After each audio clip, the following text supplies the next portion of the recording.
Dentista do Sono, com o professor Dr. Eduardo Rolo. Tratamento dos distúrbios do sono e doenças da gengiva.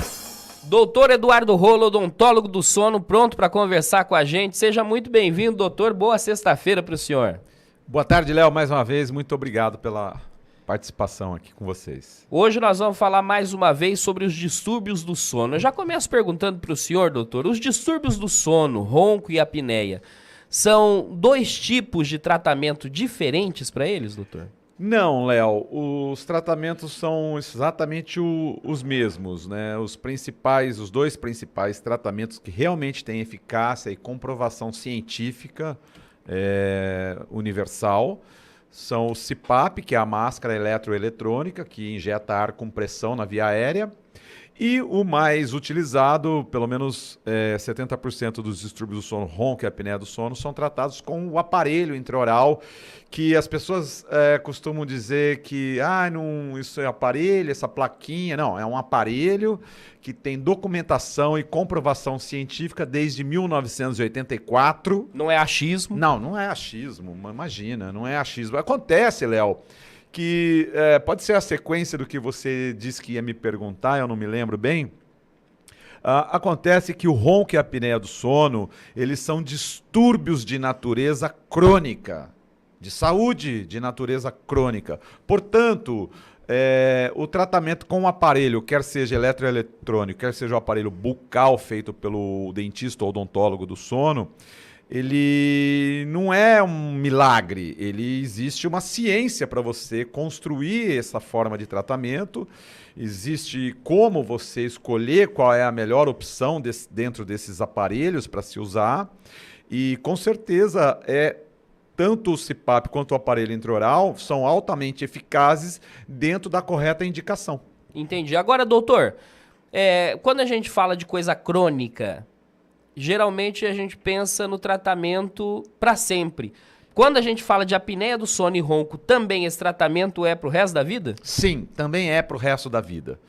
Porque o ronco e a apneia do sono, os distúrbios respiratórios do sono, são uma condição respiratória que ocorre durante o sono por causa de um relaxamento neuromuscular via central por meio de uma diminuição da atividade elétrica da musculatura da via aérea comandada pelo cérebro, que diminui então esse tônus muscular quando você vai dormir, e isso se deu de maneira evolucionária, quando o homem adquiriu a faculdade, a qualidade de vocalizar, de falar. Sim. Portanto, a estrutura da via aérea é uma estrutura de natureza muscular de tecido mole.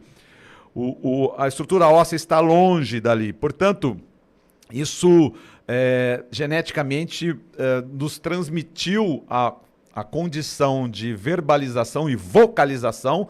Portanto, nós passamos a falar e começamos a nos socializar e trocar informações dentro da espécie humana. Por isso nós nos desenvolvemos mais do que outras espécies e ganhamos a batalha, né? Então, a evolução ela não é uma linha reta.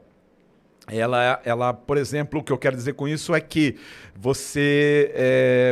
é muito melhor você falar, mesmo que, apesar disso, você ganhe uma condição extremamente ruim para a saúde, que é a ronco e a apneia do sono. Mas é melhor, mesmo assim, você falar, né? E então, você tem que, ao surgir o distúrbio respiratório do sono, ronco e apneia do sono, você tem que tratá-lo.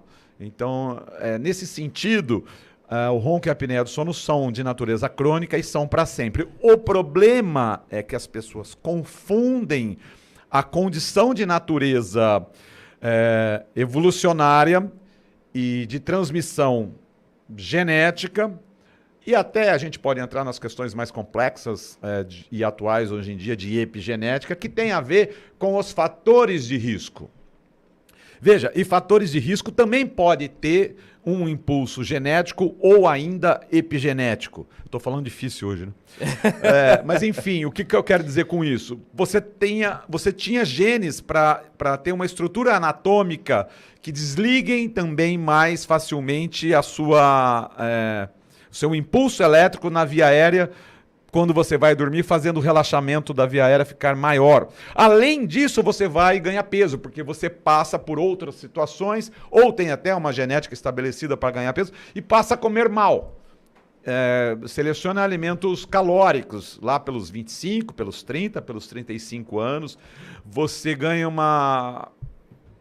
peso, então você aumenta a gordura na região da via aérea, portanto você vai aumentar o ronco e a apneia do sono na hora que relaxar, porque essas estruturas são moles e vão fazer a obstrução parcial, que é o ronco, ou total, que é a apneia do sono, em algum momento da sua vida. Mas você já tinha as condições para ter a apneia do sono, só que aí você introduziu um grande fator de risco, que é o ganho de peso. O que significa que, ao retirar esse fator de risco, que é o peso, pode ser que você melhore a condição da gravidade do ronco e a apneia do sono, pode ser, mas não dá para esquecer que, primeiro, a gente envelhece, portanto, a célula da musculatura fica mais flácida com o passar do tempo, que é o segundo grande fator de risco, idade. Então, dentro dessa condição, não dá para dizer que ao perder os quilos a mais que você ganhou em determinado momento, você vai deixar de ter ronco e apneia do sono, porque o gatilho já foi disparado via ideia epigenética, mudando a condição genética, e com isso é muito difícil as pessoas simplesmente dizerem que isso para mim é um erro crasso, dizer assim, você está roncando, perca peso, você vai perder ronco. Não é assim que funciona. É preciso estudar o caso para ver se a perda de peso realmente retirou o ronco. Mas pode estar fazendo apneia silenciosa, por exemplo, que é extremamente grave. Por quê? Porque a condição primária do distúrbio respiratório do sono, nunca mais esqueçam isso, é uma condição de uma doença crônica neuromuscular. É o cérebro que desliga a atividade elétrica da musculatura, e isso a gente ganhou determinado geneticamente para a gente poder falar. Agora, doutor, só deixa eu abrir um parêntese aqui para mandar um abraço para um ouvinte que está acompanhando a gente no Uber. Vamos lá. Motorista de Uber, chama Alan e é fã do nosso programa. Que legal. Tá aqui curtindo a gente, já mandou um abraço aqui através do Carlos Eduardo. Então, um abraço para o nosso querido Alan, motorista de aplicativo aqui em Bauru. Doutor, além desses tratamentos com aparelhos, o que mais pode ser feito por esse paciente? Exatamente isso, evitar os grandes fatores de risco.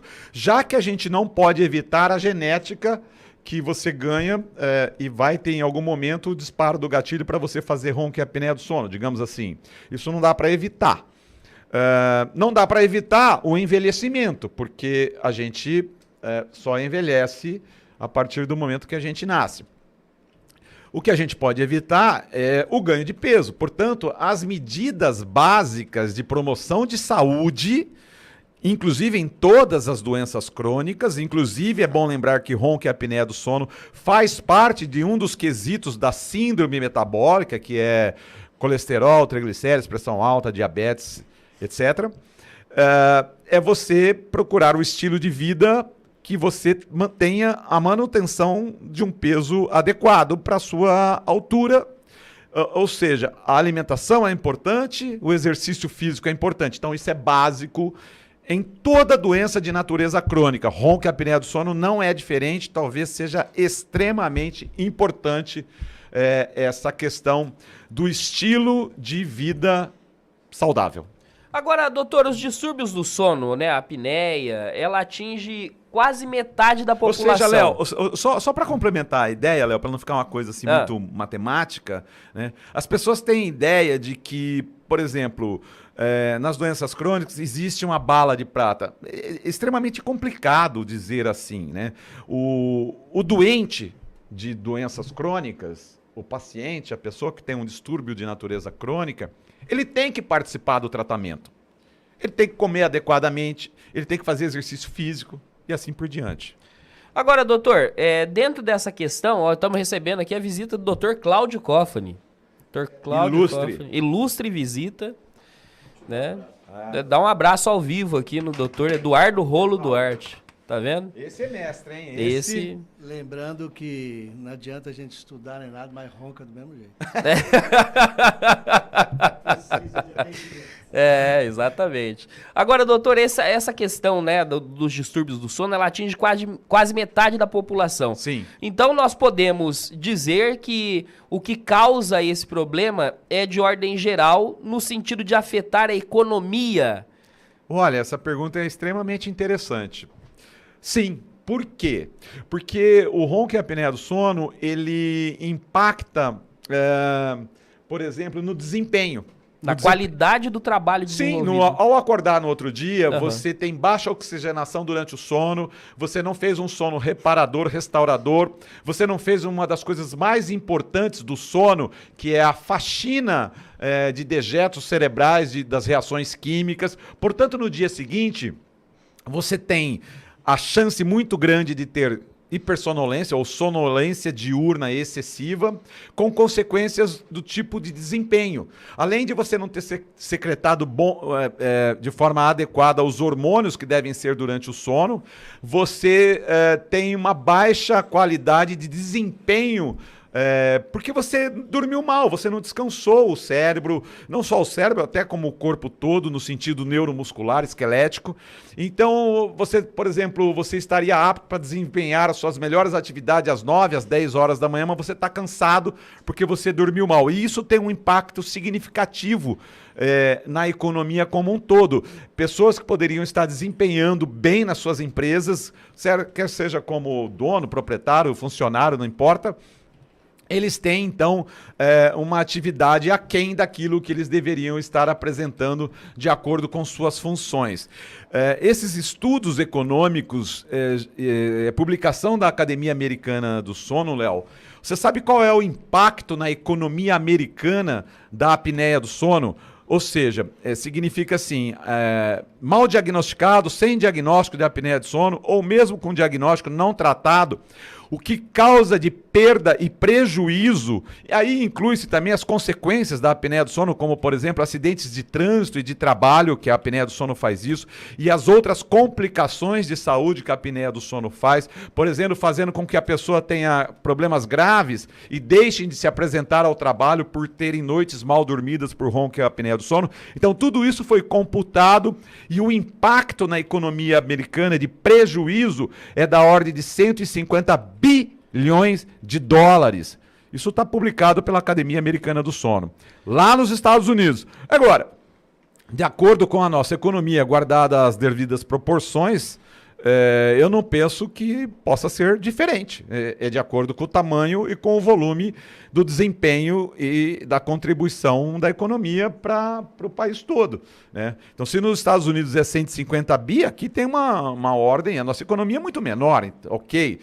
Então, a gente tem que fazer essa análise, mas que impacta em prejuízo econômico financeiro para o país como um todo, eu não tenho dúvida. É muito mais custoso você tratar os impactos da apneia do sono do que você tratá-la preventivamente, antes que essas consequências sejam muito mais custosas e graves.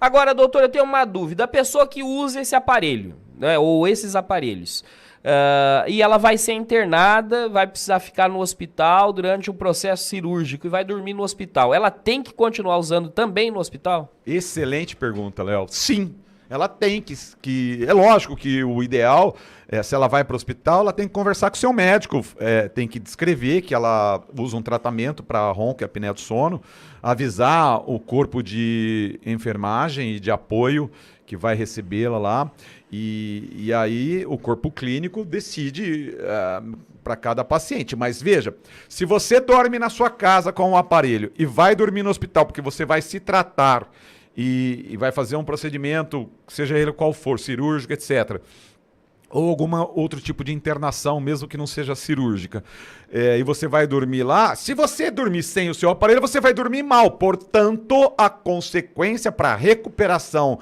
desse item que o levou a ser internado é muito pior. Então, a pessoa tem que levar o seu aparelho intraoral para pôr na boca, a enfermagem tem que saber, o anestesista tem que saber, o corpo clínico todo, a diretoria ali, quem está assistindo, o médico do paciente tem que saber.